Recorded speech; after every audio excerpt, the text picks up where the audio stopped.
مقامات تاجیکستان پررد دقیق نبودن برخی قطعه‌های مرز با قرقیزستان را یک عامل واردات کمی مبلغ به بودجه تاجیکستان از حساب بخش گمرک خواندند. تعیین منطقه‌های نامعین مرز تاجیکستان و قرقیزستان از مسئله‌های اصلی جلسه اخیر کمیسیون بین حکومتی دو کشور بوده است. جلسه بین حکومتی تاجیکستان و قرقیزستان در روزهای جشن نوروز در شهر دوشنبه برگزار گردید. هیئت‌ها را در این جلسه معاونان رئیس حکومتی هر دو کشور رهبری کردند. یک اشتراکدار این جلسه که حق با مطبوعات صحبت کردن ندارد، با شرط افشا نشدن نامش به رادیوی آزادی گفت در جلسه کمیسیون بین حکومتی دو کشور مسائل زیاد بررسی گردید که یکی از آنها مسئله مرز بود.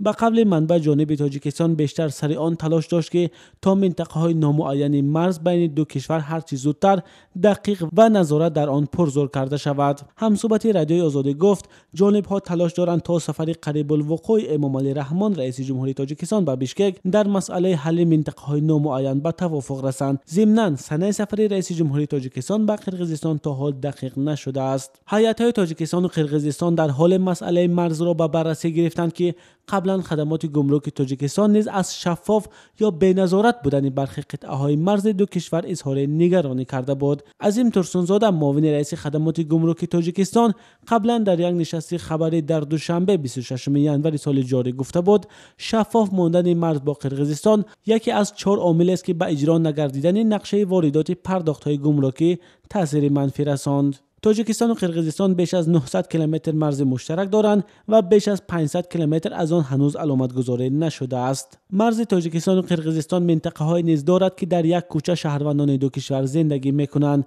غیرتجان گدابایف رئیس جماعت آوچی قلچه ناحیه بابوجان غفوروف میگوید تنها در این جماعت دو کوچه موجود است که در یک جانب آن شهروندان تاجیکستان و در جانب دیگر شهروندان قرقیزستان زندگی می‌کنند.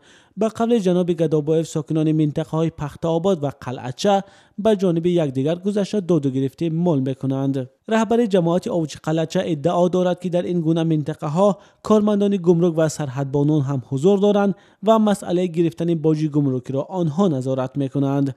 برای مثال یک تمام بیزنسمن باشه اگر مثال دکان پتاوش شد یا اینکه یک طرف کمیاد ممکن که لباس فروش شد میبرد اونجا آزاد میفروشد و همون روزی بازار ما شود در روز شنبه و مال و محصولاتش میدارد اونجا میفروشد. مرز تاجیکستان و قرقیزستان در حال به منطقه‌های بحث‌ها تبدیل یافته است که به قول تحلیلگران وقتی آن رسیده است که هر دو کشور به بحث مرز نقطه گذارند. از جمله باباجان اکراموف تحلیلگر از ولایت سوخت میگوید تا زمانی که دو کشور به حل مسئله منطقه‌های داغ دست نیابند این مکان‌ها مورد سوء استفاده از سوی قاچاقبران باقی خواهد ماند.